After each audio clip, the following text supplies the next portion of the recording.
All right, think about this. What if you could launch your business somewhere with booming trade, affordable costs, and endless growth potential? That's exactly what El Paso brings to the table. With its status as the second largest trade hub in the US, El Paso handled a staggering $99 billion in trade volume in 2023, and economic forecasts show per capita income hitting new records soon, despite some recent job market, ups and downs. Now, Texas as a whole is consistently ranked the top business climate in the country for a reason. You get reasonable taxes, open access to the rest of the US and Mexico, and a support system for entrepreneurs that you can actually rely on. Now, if you're tired of red tape and high fees that you see in other states and cities, El Paso's mix of opportunity and lower operating costs could be a game changer for your next big idea. So now, with such a solid foundation here, it all starts with one thing, which is picking a name that sets your El Paso LLC apart. But before we jump in too deep here, here's one thing to keep in mind. So starting your business, that should be exciting, but not overwhelming. But forming an LLC on your own, that can get really confusing fast, with all the legal forms, rules, and easy miss details. Now, I will walk you through everything you need to know in this video, but if any part of this feels too confusing, I've got a favorite LLC formation service that makes the whole process super simple and stress-free. It's guided, beginner-friendly, and it only costs $39. So if you hit any bumps along the way, go ahead and click right up here to get step-by-step help setting up your LLC the easy way. All right, but let's get back to focusing on a name for your El Paso LLC. Now, if you think that naming your LLC is as easy as jotting something cool on a sticky note, well, think again.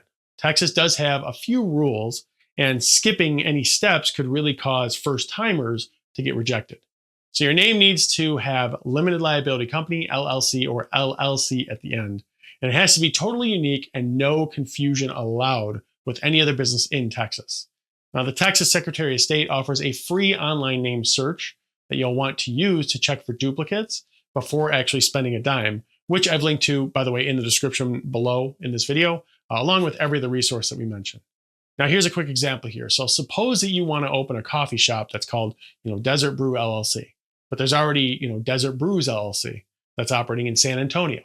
Well, that's a rejection waiting to happen. You always want to double check so that your first set of business cards doesn't end up in the recycling bin.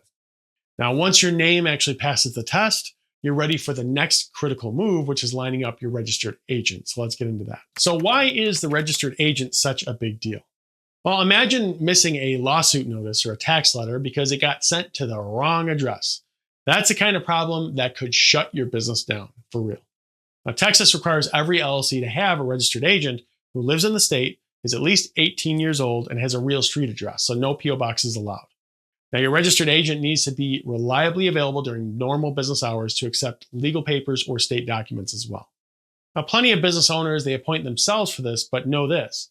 If you do that, your personal address becomes public, so it really does destroy your privacy, and you have to be available at that spot from 9 to 5 every workday, no matter what. That's why so many LLC owners prefer professional registered agent services. Now, personally, my preferred provider is Northwest Registered Agent. I've used it myself in the past, and they're known for their strong privacy protections, excellent customer support, and straightforward pricing. And if you hire them to help form your LLC, the cost is only $39, which is lower than a lot of competitors.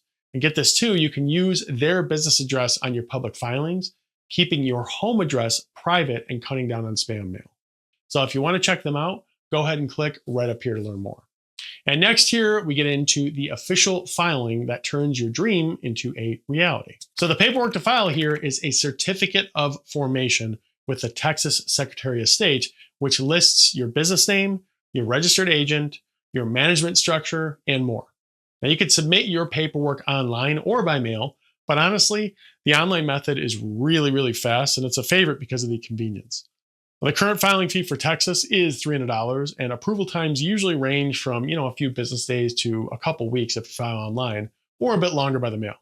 And once you're approved, you'll get a stamped certificate showing your LLC is legit in the eyes of the state, which is something that you might need for opening business bank accounts or landing suppliers if you need them. And a pro tip here, triple check your info when you submit it, because mistakes in this filing can really slow down your process, and it can mean that your name or agent isn't recorded correctly as well. Now, with this step out of the way, let's break down why you shouldn't treat your operating agreement as an afterthought, which is what some people do. Okay, so let's be real here. So Texas doesn't legally require LLCs to have an operating agreement, but skipping this document can seriously backfire. So the operating agreement, it really spells out how your business is run, how profits are split, and what to do if there's ever a disagreement between yourself and members. Also how, people join and leave the company, things like that. It covers all of that. Now, without it, the Texas default rules take over, and those really may not match what you and your business partners want. Now, even if you're a one-person show, banks and some vendors in El Paso, they may ask for your operating agreement before they'll actually agree to work with you. Or, it'll help you open a business bank account as well, which is really important. But this is basically your business's rule book, plain and simple, right? So you want to keep this document safe with your company records, and you don't need to, send it to the state, but you'll want it handy if issues ever pop up down the road. And to create one, it's really not all that complicated. You can just find templates online or use an AI platform to help draft something up. Now, the next step from here is about more than just legal protection. It really unlocks doors for banking, hiring, and credibility. So if you want your business to get paid, hire people, or avoid IRS headaches, you'll need an EIN, which is an employer identification number from the IRS. Think of it as kind of your business's social security number, right? It's free and it's simple to get online after your LLC is approved. And you'll need it for everything from opening a business bank account to filing your taxes. Now, to get this, you just want to check out the official IRS application site so that you can grab your EIN as soon as your business is official. It takes like 5 to 10 minutes, super easy to do, and it's completely free. All right, so now that you've completed this, we're almost done here. So next we have to focus on keeping your LLC compliant, which is crucial. So let's make sure that your business stays legal in El Paso. So here's where a lot of new LLC owners trip up, right? While Texas doesn't require a general statewide business license, the city of El Paso often expects you to get a local permit depending on what you do. Now, most businesses need a city business license along with potential zoning, signage, home occupation permits, or industry-specific licenses as well. So for example, if you're opening a cafe, you'll need food handler permits and possibly a health inspection. Now, if it's an e-commerce business, sales tax permits are handled through the Texas Comptroller's Office.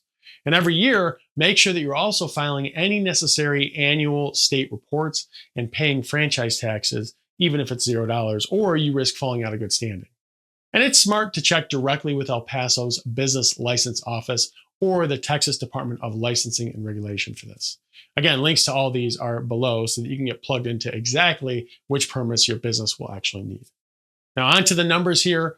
What will all this cost, right? And how can you budget for the first year and beyond? Let's dive into that. Okay, so here's what you'll typically spend as an El Paso LLC owner in the first year, and what you'll need to budget for every year thereafter. So first year startup costs. So the Texas Certificate of Formation filing fee, that's $300. That is required, a one-time state fee to form your LLC. Next, the El Paso City Business License, usually $50 to maybe $300, again, required annual license. The exact price will really depend on your business type and industry. And the registered agent service, this is $39 with Northwest Registered Agent, which will help you with the actual LLC formation that we're talking about here in the video.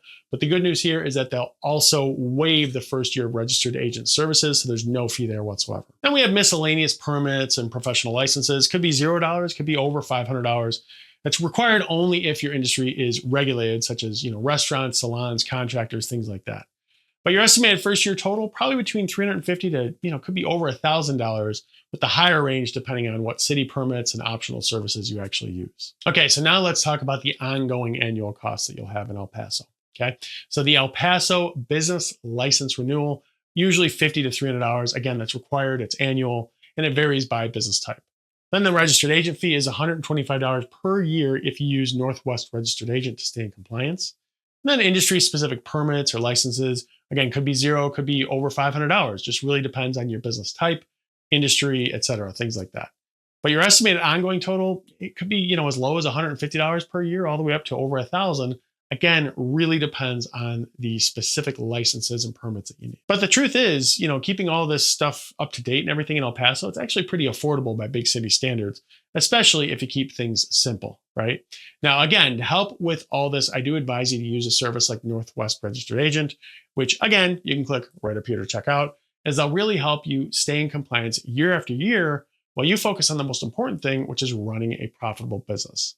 Now, if you have any questions for me or you're a little bit confused about the process, no problem at all. Go ahead and leave a comment below, and I will do my absolute best to help you out as soon as possible. As always, thanks for watching. I'll see you in the next video.